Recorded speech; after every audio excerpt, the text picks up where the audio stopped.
اولاد پر سختی کرتے ہوئے احتیاط کرنی چاہیے، ورنہ آپ کے ساتھ بھی ویسا ہی ہوگا جیسے کرنل صاحب کے ساتھ ہوا۔ شام کا وقت تھا کہ ایڈیشنل آئی جی کراچی کا فون آیا کہ نیاز، میں نے آپ کے موبائل پر اپنے ایک ڈاکٹر دوست کا نمبر میسج کر دیا اور مزید کہا کہ آپ نے کل دوپہر ڈاکٹر صاحب کے کلینک کے نمبر پر رابطہ کر کے اس سے ضرور ملنا ہے۔ ایڈیشنل آئی جی صاحب نے سختی سے تاکید کی کہ ڈاکٹر صاحب سے موبائل فون پر رابطہ نہیں کرنا۔ ایڈیشنل آئی جی صاحب کی طرف سے اتنی احتیاط میری سمجھ سے بالا تر تھی۔ دوسرے دن میں نے کلینک کے نمبر پر ڈاکٹر صاحب سے رابطہ کر کے دوپہر میں ان کے پاس چلا گیا۔ ڈاکٹر صاحب کا نمائندہ گیٹ پر میرا انتظار کر رہا تھا۔ وہ مجھے ڈاکٹر کے پاس لے گیا۔ ڈاکٹر صاحب نے میرے کمرے میں داخل ہوتے ہی اپنے کمرے کو اندر سے لاک کر دیا۔ ڈاکٹر صاحب بہت ڈرے ہوئے تھے اور خوف زدہ لگ رہے تھے۔ ڈاکٹر صاحب نے بتایا کہ 3 سال پہلے ان کو اپنی کار کے لیے ایک ڈرائیور کی ضرورت پیش آئی تو انہوں نے اخبار میں اشتہار دے کر کچھ ڈرائیوروں کی انٹرویو کر کے ایک ڈرائیور کو رکھ لیا۔ ڈرائیور بنگلے میں سرونٹ کوارٹر میں رہتا تھا۔ ڈاکٹر صاحب نے بتایا کہ مجھے شک ہے کہ یہ ڈرائیور ایک غیر ملکی ایجنٹ ہے۔ وجہ یہ بتائی گئی کہ ان کے گھر میں ڈان اخبار آتا ہے اور کچھ عرصے سے وہ محسوس کر رہا ہے کہ اخبار پہلے کوئی پڑھنے کے بعد اندر گھر بھیج دیتا ہے۔ ڈاکٹر صاحب نے مزید چیکنگ کرنے کے لیے اپنے گھر میں ایک اردو اخبار منگانا شروع کر دیا، مگر حیران کن بات یہ تھی کہ اردو اخبار ویسا ہی ویسا گھر میں آ جاتا اور کوئی انگریزی اخبار پورا پڑھ لیتا تھا۔ ڈاکٹر صاحب نے بتایا کہ ایک دن ڈرائیور کی غیر موجودگی میں ان کے کمرے میں گیا تو وہاں کچھ انگریزی کتابیں پڑھی تھی۔ میں ڈاکٹر صاحب کے خوف زدہ ہونے کی وجہ سے پریشان تھا۔ میں نے ان سے سوال کیا کہ آپ اتنی پریشان اور خوف زدہ کیوں ہیں؟ ڈاکٹر صاحب اور میں آمنے سامنے بیٹھے تھے۔ ڈاکٹر نے میرا ہاتھ مضبوطی سے پکڑتے ہوئے بتایا کہ ان کی بیوی بھی غیر ملکی انگریز خاتون ہے۔ ڈاکٹر صاحب نے شرماتے ہوئے کہا کہ کھوسہ صاحب، میں آپ کو کیا بتاؤں کہ گھر میں صرف 3 آدمیوں کی عزت ہے، ایک میری بیوی، دوسرا ڈرائیور اور تیسرا میری بیوی کا کتا، اور مزید کہا کہ گھر میں ان تینوں کی بہت کیئر کی جاتی ہے۔ باقی میری گھر میں کوئی نہیں سنتا اور نہ ہی میرا کوئی خیال رکھنے والا ہے، بس گھر میں بیوی اور ڈرائیور کی حکمرانی ہے۔ ڈاکٹر صاحب کے خوف زدہ ہونے کی وجہ یہ تھی کہ اس کی بیوی کو پتہ چل گیا تھا کہ اس نے ڈرائیور کی شکایت کی ہے تو وہ اس کی زندگی کا آخری دن ہوگا۔ میں ساری بات سمجھ چکا تھا۔ ڈاکٹر صاحب گھر میں بہت مشکل میں تھے اور یہ پولیس کیس نہیں تھا، اس لیے کچھ کرنے سے پہلے ایڈیشنل آئی جی سے بات کرنا ضروری تھا۔ اس لیے میں دوسرے دن گھر سے نکلتے ہی سی پی او میں ایڈیشنل آئی جی صاحب سے ملنے چلا گیا اور ان کو ساری حقیقت بتا کر کہا کہ ڈاکٹر صاحب کے گھریلو حالات ان کے کنٹرول سے باہر ہیں۔ دوسرا یہ کہ ڈاکٹر صاحب ایک شریف اور بزدل آدمی ہے۔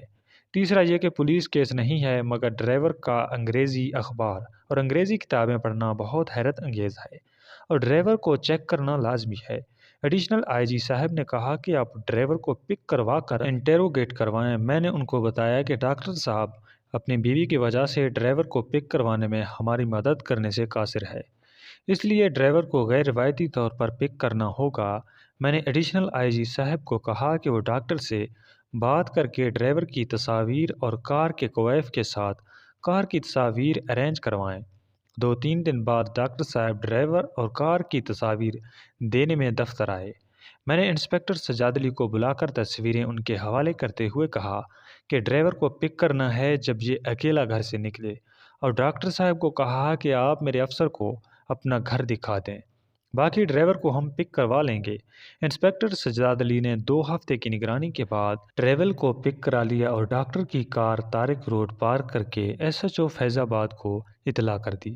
میں نے ایس ایچ او فیض آباد کو دفتر بلوا کر بتایا کہ ڈرائیور ہمارے پاس ہے، کار آپ اپنے تھانے لے جائیں، اور ایس ایچ او کے سامنے ایس ایس پی کو بھی فون کر کے اعتماد بھی لے لیا۔ میری پوسٹنگ سی آئی اے میں تھی۔ تھانے کا ایس ایچ او ضلعی ایس ایس پی کے کمانڈ میں ہوتا ہے، اس لیے ضلعی ایس ایس پی سے بات کرنا ضروری تھا۔ یہ احتیاطی تدابیر اس لیے کی جا رہی تھی کہ ڈاکٹر کی انگریز بیوی نے ڈرائیور کی گمشدگی پر شور کرنا تھا۔ میں نے ایڈیشنل آئی جی صاحب کو بتا دیا کہ ڈرائیور پک کر لیا گیا۔ انسپکٹر سجاد علی نے ڈرائیور سے پوچھ گچھ کی، مگر وہ شرافت کی زبان سمجھنے سے بالکل قاصر تھا اور اپنی شناخت چھپا رہا تھا۔ اسی طرح ڈرائیور چترول کھاتا رہا اور روز اپنا نام اور پنجاب کا کوئی غلط ایڈریس بتا رہا تھا، اور انسپکٹر سجاد علی بتائے ہوئے ایڈریس والے تھانے کو پہنچا، فون کر کے تصدیق کرتے اور ایڈریس غلط ثابت ہونے پر ڈرائیور کو دوبارہ چترول کا سامنا کرنا پڑتا۔ دوسری طرف ڈاکٹر کی بیوی نے آئی جی سندھ اور ایڈیشنل آئی جی صاحب کو تنگ کیا ہوا تھا کہ ڈرائیور کہاں غائب ہے۔ ایڈیشنل آئی جی صاحب روزانہ 3-4 مرتبہ فون کر کے پوچھتے کہ نیاز کیا ہوا، مگر ڈرائیور 25 سال کا نوجوان لڑکا تھا، وہ کسی طرح بریک نہیں ہو رہا تھا۔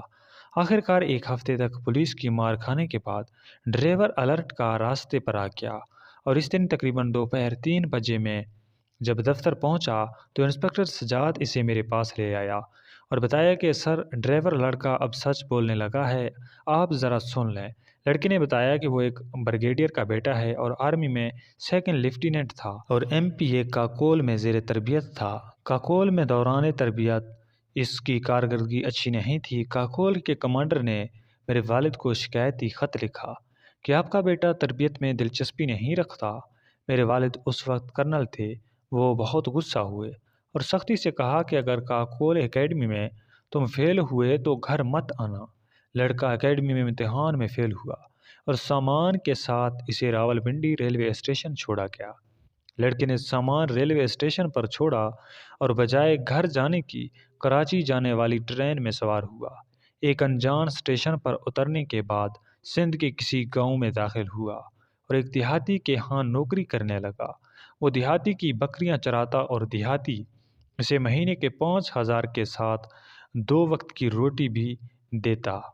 دیہاتی حیران ہوا کہ ریوڑ میں روزانہ ایک بکری کا اضافہ ہو رہا ہے۔ بعد میں پتہ چلا کہ کسی اور کے ریوڑ کی بکریاں اس کے ریوڑ میں شامل ہو گئی۔ جب مالکان اپنی بکریوں کی شناخت کر کے واپس لے گئے تو دیہاتی پر بکریوں کی چوری کا الزام عائد کر دیا۔ دیہاتی نے کرنل کے بیٹے کو آدھی تنخواہ دے کر فارغ کیا۔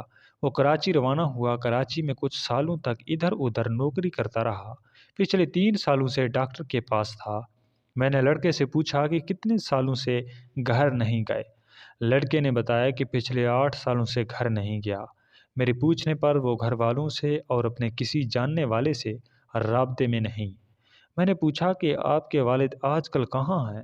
لڑکے نے بتایا کہ وہ کرنل سے بریگیڈیئر پروموٹ ہو گئے ہیں اور آج کل ملتان میں ہے۔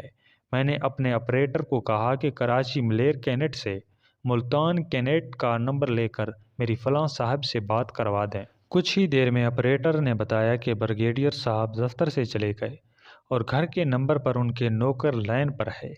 دوسری طرف فون پر ایک بچہ بول رہا تھا۔ میں نے کہا کہ میری بریگیڈیئر صاحب سے بات کروا دیں۔ بچے نے بتایا کہ آج رات شب برات ہے اور صاحب ساری رات جاگتے ہیں، اس لیے وہ آرام کر رہے ہیں۔ میں نے بچے سے کہا کہ میری بیگم صاحبہ سے بات کروا دیں۔ بچہ مجھے فون ہولڈ کروا کے چلا گیا۔ تھوڑی دیر بعد خاتون نے فون پر مجھے السلام علیکم کہا۔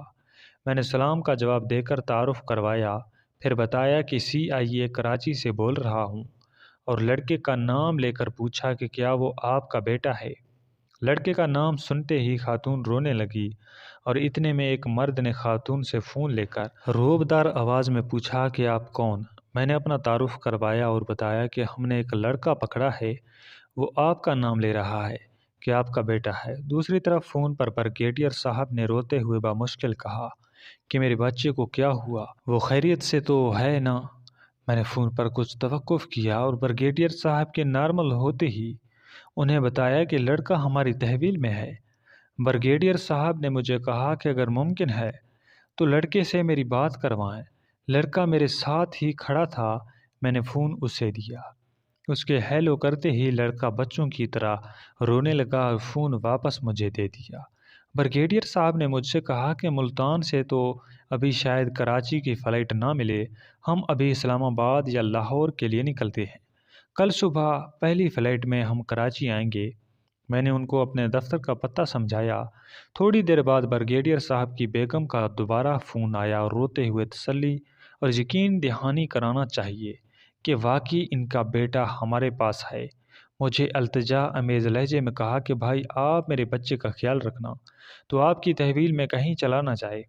میں نے انسپکٹر سجاد علی کو بلایا اور لاکب سے بلیڈ، شیشے وغیرہ کے برتن دور کر دیے اور مزید آدمی لڑکے کی نگرانی میں لگا دیے اور حکم دیا کہ لڑکے کے لیے نئے کپڑے اور شیو وغیرہ کروائیں کہ پولیس تحویل میں لڑکی کی حالت خراب ہو رہی تھی۔ خاتون تقریباً ہر گھنٹے بعد اس بات کی تسلی کرتے۔ رات 9 بجے کے بعد فون آنا بند ہوئے۔ شاید بریگیڈیئر صاحب نے منع کر دیا کہ ان کو برا نہ لگے، اس لیے بار بار مت پوچھو۔ دوسرے دن صبح میٹنگ کے سلسلے میں سی پی او چلا گیا اور 2 بجے دوپہر کو پرویز کیانی نے جیپ کا دروازہ کھولتے ہی بتایا کہ سر آپ سے کچھ ملنے کے لیے ملتان سے لوگ آئے ہیں۔ میں جیسے ہی دفتر میں آیا تو بریگیڈیئر صاحب اور ان کی بیگم سامنے کھڑے تھے۔ سلام کا جواب دیا، ہاتھ ملایا، باوجود کوشش کے اپنے آنسو نہیں روک رہے تھے۔ میں نے پوچھا کہ آپ لڑکے سے ملاقات کر چکے ہیں؟ بریگیڈیئر نے جواب دیا کہ ہم نے آپ کا انتظار کیا۔ میں نے خاتون کو مخاطب ہو کر کہا کہ بہن آپ مجھے فون کر کے اطلاع کر دیتی، آپ کو دفتر میں انتظار نہ کرنا پڑتا۔ اس نے مجھے کوئی جواب نہ دیا۔ میں نے پرویز کیانی کو کہا کہ انسپکٹر سجاد علی کو کہے کہ وہ لڑکے کو لے آئے۔ خاتون نے پوچھا کہ بھائی میرا بیٹا آپ کے پاس ہے نا؟ میں نے جواب دیا کہ آپ 2 منٹ صبر کریں، وہ آپ کے سامنے آ جائے گا۔ کچھ دیر بعد سجاد علی کمرے میں داخل ہوا اور پیچھے اس کا بیٹا داخل ہوا۔ دونوں دھاڑیں مار کر لڑکے سے چمٹ گئے۔ اسی اثنا میں دفتر سے باہر آ گیا اور سجاد علی کو بھی اپنے ساتھ لے آیا، اس لیے کہ ماں باپ کو اپنا غبار نکالنے کے لیے ٹائم مل سکے۔ تھوڑی دیر بعد جب کمرے میں خاموشی ہوئی تو میں اندر چلا گیا۔ لڑکے کی والد اور والدہ کے آنسو تھے کہ روکنے کا نام نہیں لے رہے تھے۔ میرے ایک سوال کے جواب میں بریگیڈیئر صاحب نے بتایا کہ گزشتہ 8 سالوں میں ہم نے سکھ کا سانس نہیں لیا، کوئی پیر فقیر نہیں چھوڑا، بس اللہ پاک کو ہمارے حال پر رحم آیا اور کل آپ کا فون آ گیا۔ اسی وقت ایڈیشنل آئی جی صاحب فون کر کے ساری صورتحال سے آگاہ کیا اور بتایا کہ میں نے لڑکے کو بریگیڈیئر صاحب کے حوالے کر دیا۔ ایڈیشنل آئی جی صاحب نے کہا کہ نیاز ذرا رک جاؤ، ڈاکٹر کی بیوی ہمارا خون پی گئی، میں اس کو آپ کے پاس بھیج رہا ہوں۔ لڑکے کو ماں باپ کے حوالگی کا پروسیس مکمل کرتے ہی ڈاکٹر صاحب کی بیوی میرے دفتر آئی۔ جب اس کو صورتحال کا پتہ چلا تو 2 لاکھ کا لڑکے کی طرف قرضہ نکال کر بیٹھ گئی۔ بریگیڈیئر صاحب ادائیگی کے لیے تیار ہو گئے۔ خاتون نے یو ٹرن لیا اور کہنے لگی میں پیسے نہیں لوں گی، لڑکا نوکری کر کے قرض اتارے۔ میں نے جس حساب سے کہا کہ آپ فون کر کے واپسی کا ٹکٹ کروا لیں، ڈاکٹر کی بیوی کی کون سنتا ہے؟ اگر اس نے قرضہ وصول کرنا ہے تو سول کورٹ میں کیس کر دے۔ بریگیڈیئر صاحب کی بیوی نے جاتے وقت آنسو پوچھتے ہوئے مجھ سے وعدہ لیا تھا کہ بھائی آپ نے میرے بیٹے کی شادی میں ضرور شرکت کرنی ہے۔